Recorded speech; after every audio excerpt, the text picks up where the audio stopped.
Assalamualaikum warahmatullahi wabarakatuh. Berjumpa kembali bersama Grio Android, channelnya teknisi handphone. Bagaimana kabarnya sedulurku?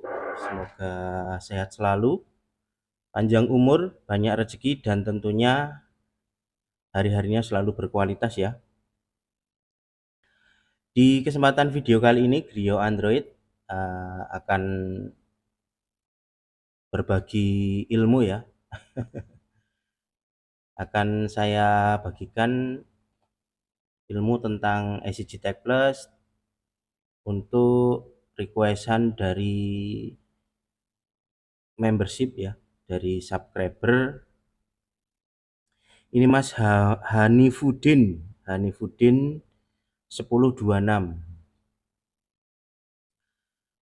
yang requestnya bos, bentar saya baca, bosku request EJP buat EMMC ya, masih banyak juga garapan EMMC. Oke, mungkin Mas Hanifudin ini baru beli SCG Tech Plus mungkin ya. Oke, di sini nanti akan saya ulas untuk penggunaan SCG Tech Plus tentang EMMC. Tetapi sebelumnya, bagi teman-temanku, sedulurku yang belum like, komen, dan subscribe, silahkan klik tombol like dan subscribe-nya. Dan bagi yang belum join di membership, tentunya silahkan join di grup membership yang tentunya banyak sekali kita share, kita ulas tentang penggunaan SCG Tech Plus, tentang perbaikan sentra prosesor dan UFS. Tentunya lebih detail, lebih mudah difahami ya. Pantengin terus channel Grio Android, jangan di skip-skip videonya. Oke lur, langsung saja kita buka dulu untuk SCG Tech Plus-nya ya. Sebelumnya saya ucapkan terima kasih banyak untuk para membership yang sudah selalu menyupport, mendukung channel Grio Android. Lupa terima kasih lur. Berkat membership ya Grio Android masih bisa eksis, masih bisa berbagi tips trik seputar perbaikan telepon seluler ya, terkhusus untuk pergantian IC. Oke lur, langsung saja disimak videonya ya. Ini kita buka untuk SCG Tech Plus-nya terlebih dahulu. Sebelum membahas SCG Tech Plus, mungkin akan saya jelaskan terlebih dahulu tentang penggunaan soketnya dulu ya. Biasanya di bawaan soket pada SCG Tech Plus untuk box yang warna hitam ya, box SCG Tech Plus yang ini kalau baru ini box lama. Biasanya ada beberapa bawaan ISP.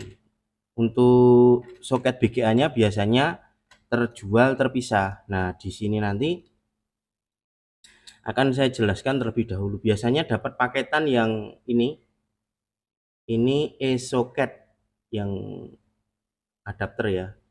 Maksudnya ini ketika teman-teman nanti punya soket BGA UV Android, itu bisa gunakan sambungan yang warna hijau yang tulisannya U.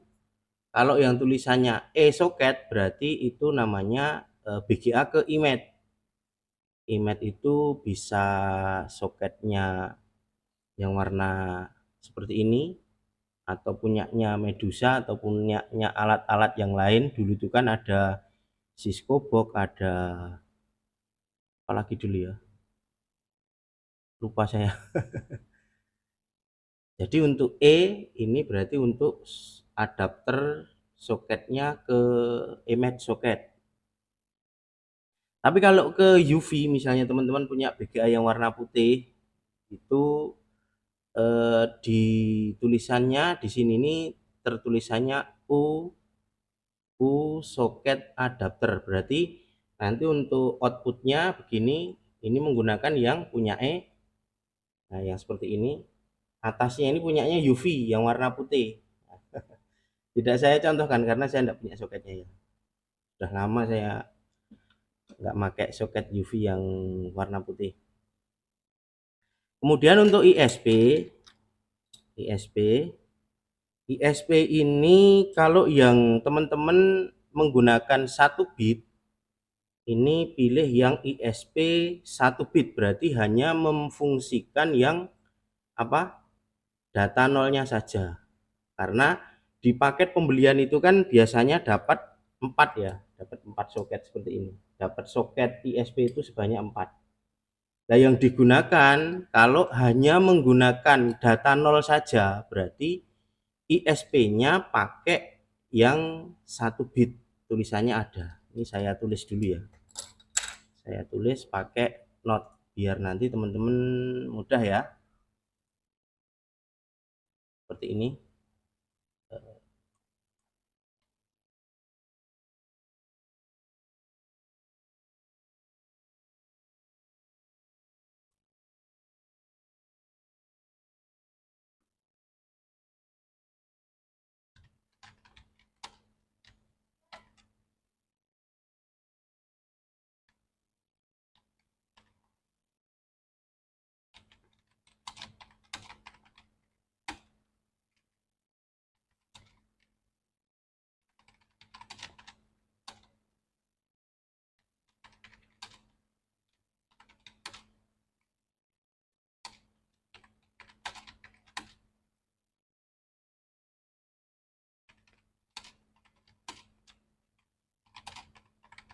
Ini saya tulis ya. Jadi untuk adapter yang tulisannya U adapter soket, berarti untuk outputnya nanti menggunakan soketnya BGA punya UV yang warna putih. Kemudian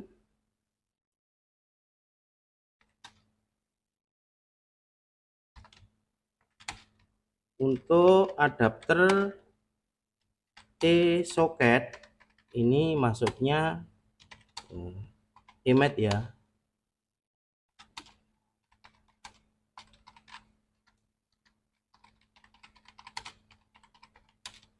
Bisa menggunakan punyanya, kalau dulu itu apa ya, Cisco atau apa ya, Cisco, terus IMED yang warna seperti ini ya,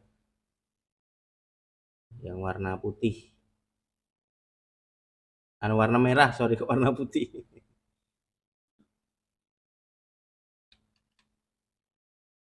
Kemudian untuk ISP, sebelum kita jelaskan ke penggunaan SCGTech eMMC, saya jelaskan soket-soketnya terlebih dahulu.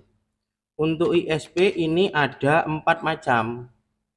Jadi untuk 1 bit gunakan ISP yang tertulis 1 bit. Ini hanya menggunakan kaki data 0 saja. Kemudian ada untuk 4 bit. 4 bit ini berarti teman-teman pakai ISP yang tertulis 4 bit. Berarti yang digunakan mulai kaki data 0 sampai dengan data 3. Seperti ini ya.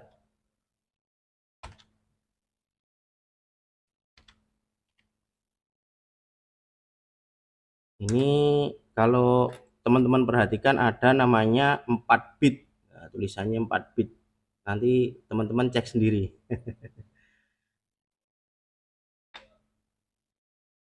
Kemudian untuk yang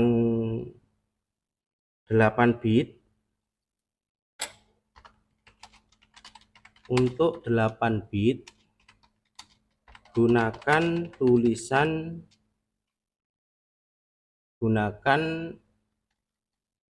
ISP yang tertulis 8 bit. Ini mulai dari dat 0 sampai dengan dat 7. Berarti logikanya seperti ini kawan. Kalau teman-teman hanya ISP yang disolder di bagian data 0 saja, berarti nanti larinya 1 bit. Tapi kalau teman-teman nyoldernya itu di data 0 sampai data 4, berarti speednya nanti bisa lari 4 bit seperti itu. Paham ya? Jadi umumnya yang ISP beredar itu kan hanya clock comment data kosong sama grounding ya. VCC kan biasanya teman-teman ganti menggunakan USB, bener kan? Tapi kalau pengen ISP-nya bisa lari 4 bit, berarti keempat kaki dari kaki data 0 sampai ke data 3 itu semua disolder. Berarti PR-nya ketika teman-teman pengen menggunakan ISP dengan 4 kaki atau 4 bit, ya solusinya teman-teman harus nyari kaki ISP yang apa? Yang data 0 sampai data 4-nya ada. Paham ya? Karena yang beredar selama ini hanya data 0, hanya di 1 bit saja. Kemudian ada satu lagi, ini yang polosan ya. Ini polosan, ini jetak. Namanya jetak. Jetak itu perbedaannya dengan ISP. Kalau ISP itu kan seperti kepanjangannya in system programming, jadi melakukan penulisan dan penghapusan ataupun pembackupan data itu tidak melalui central processor, jadi bisa langsung diambil dari kaki-kaki IC-nya atau di jalur yang menuju ke IC programnya. Tetapi berbeda ketika teman-teman menggunakan jetak itu dulu sebelum keluar ISP masih memfungsikan jetak yang tujuannya untuk melakukan repair pada bagian bootnya. Tetapi perbedaannya untuk jetak itu untuk protokol komunikasinya menggunakan ini ya, menggunakan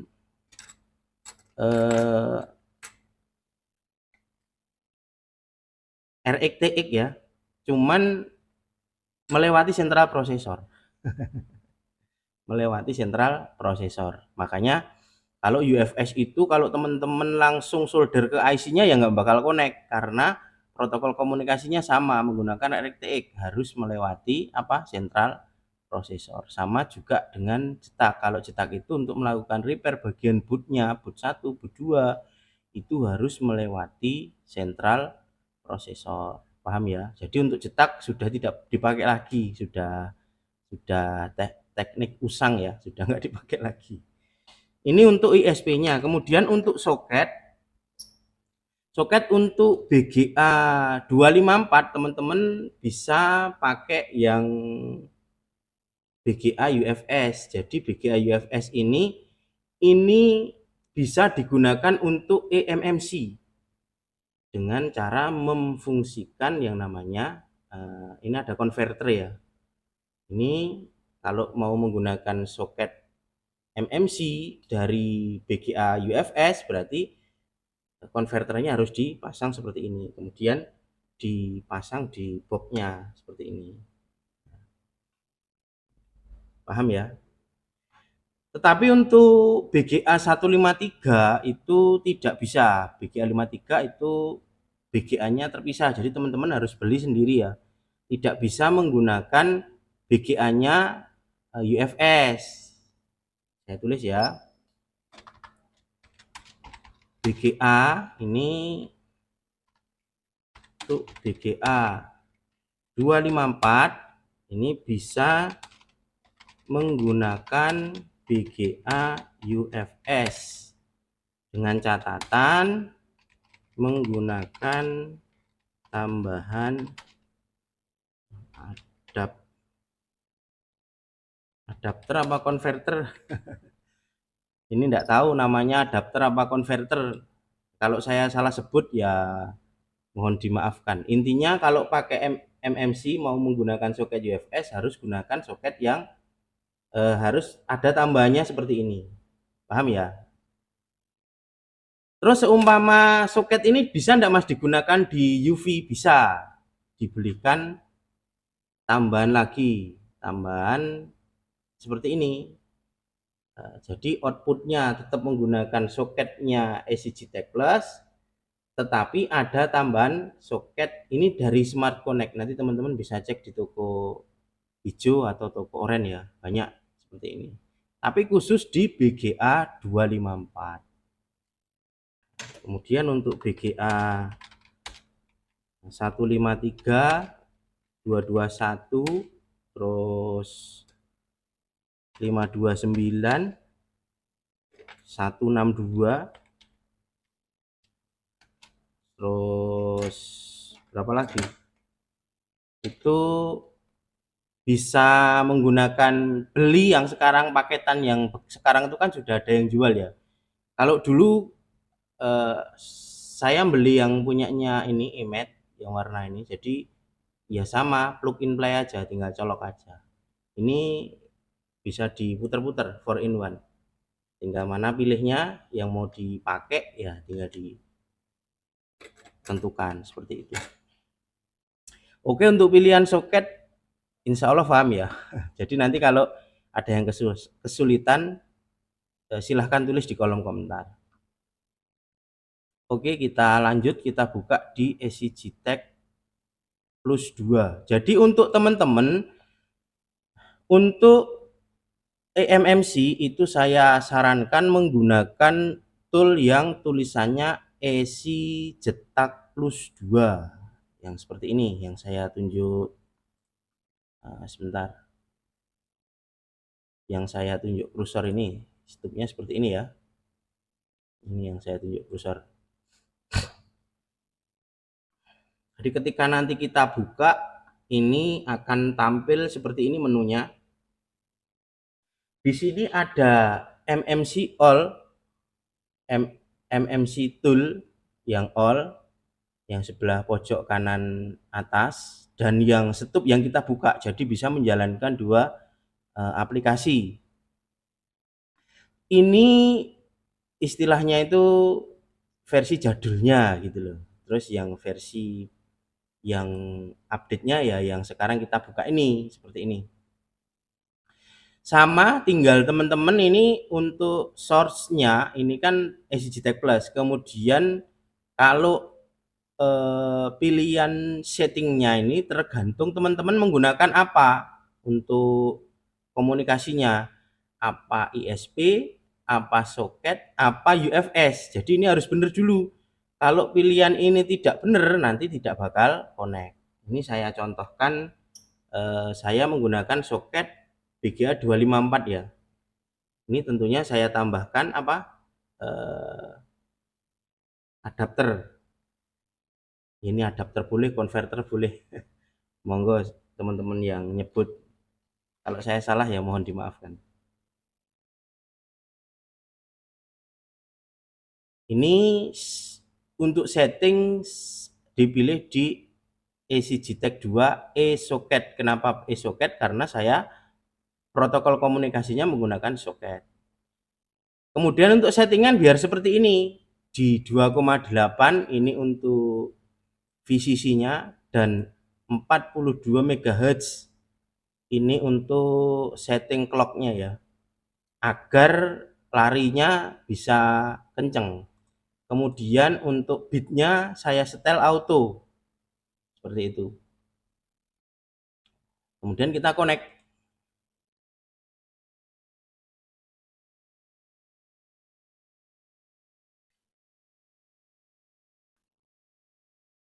Setelah terkonek, nanti teman-teman akan ditunjukkan beberapa ruangan ya.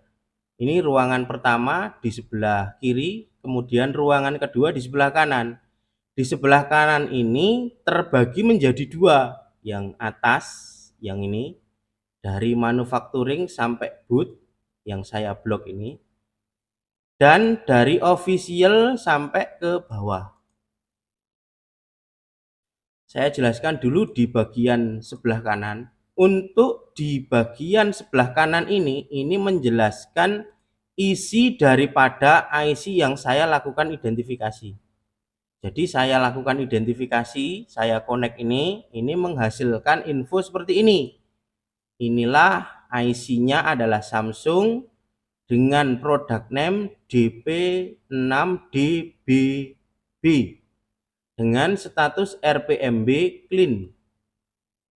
Extended CSD-nya ada di revisi 1,8 menggunakan eMMC 5,1. Kemudian untuk boot config-nya terbaca di area 179 dengan config 0x00. Istilahnya ini kosong, belum terkonfig sama sekali. Ini merupakan info. Kemudian yang bawah ini ya ini hasil dari scan-nya yang sebelah kiri. Seumpama ini handphone ini ada isinya, misalnya Qualcomm atau Samsung. Misalnya Qualcomm ya kita search source-nya nanti akan tampil di sini kalau ada isinya. Untuk log harusnya sudah paham ya. Jadi di sini merupakan IC yang kita lakukan identifikasi, sedangkan bawahnya ini merupakan hasil dari apa yang nanti akan kita identifikasi. Kemudian kita ke tabel setting seperti ini ya.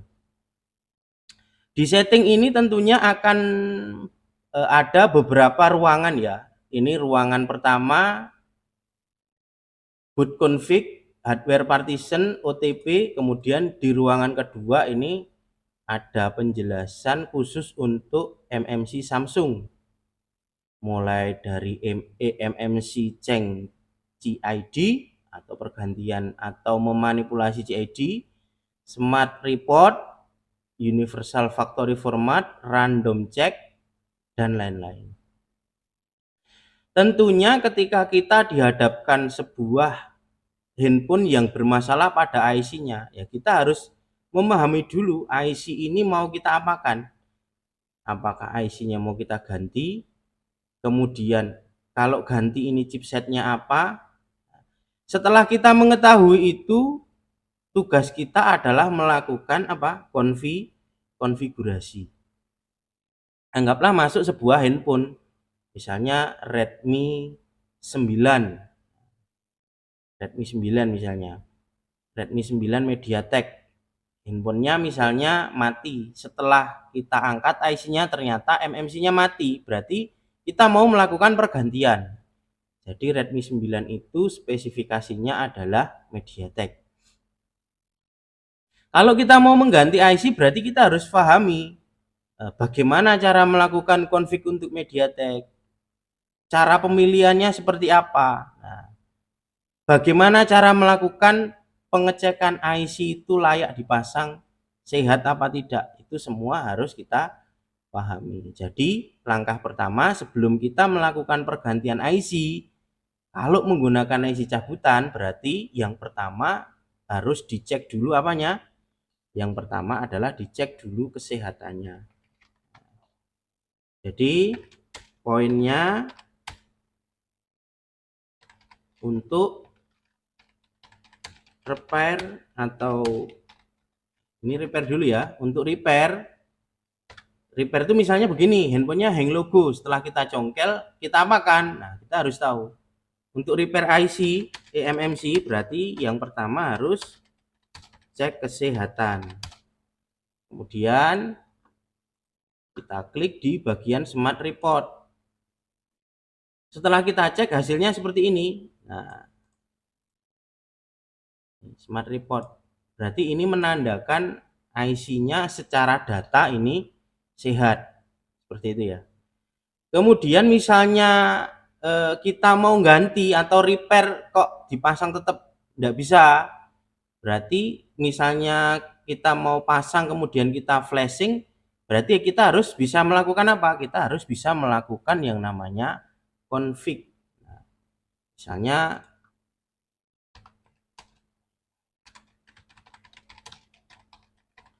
misalnya ini handphonenya MediaTek, berarti config-nya harus MediaTek. Ya, kita harus lakukan config di sini untuk pemilihannya. Ini ada MTK 1, ada MTK 2, ada MTK 3, ada MTK 4. Tapi rata-rata sih yang dipakai ya di MTK 1. Misalnya contoh untuk handphone apa? Xiaomi Redmi 9 misalnya. Ya sudah, kita klik, kita config dulu. Setelah kita config ya ini sudah selesai seperti ini. Nah, baru kita lakukan identifikasi ulang. Apakah config-nya berubah? Apakah tidak? Di awal ini tadi, setelah kita pertama kali connect akan menunjukkan boot config. Boot config-nya yang awal tadi itu kan 0x00. Nah, setelah kita config ini sudah berubah menjadi ke 048 seperti ini. Misalnya kita scan. Ini sudah kita config ya, ini sudah berubah.